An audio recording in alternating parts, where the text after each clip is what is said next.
Come back to Fatafat cooking by doctor Srividya channel.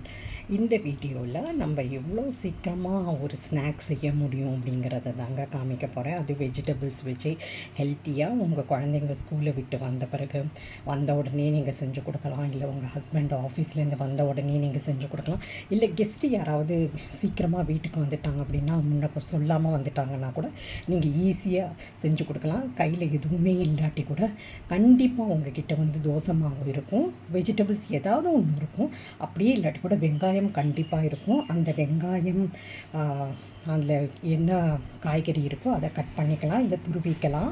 நான் இப்போ இது செய்கிறதுக்கு ஒரு வெங்காயமும் கொஞ்சம் முட்டைக்கோசும் தாங்க கட் பண்ணி வச்சுருக்கேன். அப்புறமா நம்ம வீட்டில் இருக்கிற தோசை மாவை தாங்க எடுத்து வச்சுருக்கேன். இது ரொம்ப புளிப்பாக இருக்கக்கூடாது. புளிப்பாக இருந்தானா இந்த ஸ்நாக்ஸ் நல்லா வராது. உடனே செய்யக்கூடிய இதிலெல்லாம் காய்கறியையும் வெங்காயத்தையும் போட்டு நம்ம மிக்ஸ் பண்ண போகிறோம். காரத்துக்கு நம்ம வந்து மிளகா பொடியும் போட்டுக்கலாம், இல்லை பெப்பரும் போட்டுக்கலாம். பெப்பர் தான் நான் போட போகிறேன் இன்றைக்கி.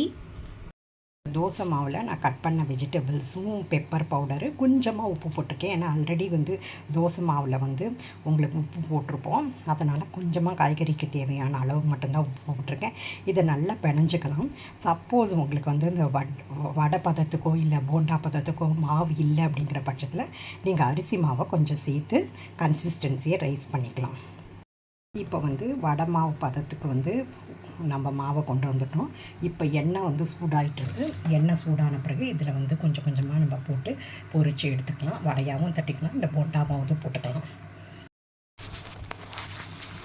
இப்போ வந்து எண்ணெயில் போட்டு பொரிக்க ஆரம்பிச்சிட்டோம்.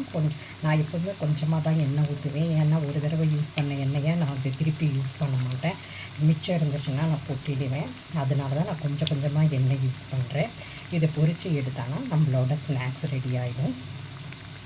இப்போ நம்மளோட கர முறு இன்ஸ்டன்ட் ஸ்நாக்ஸ் வந்து ரெடி ஆகிடுச்சுங்க. இது அவ்வளோ டேஸ்ட்டாக இருக்குது.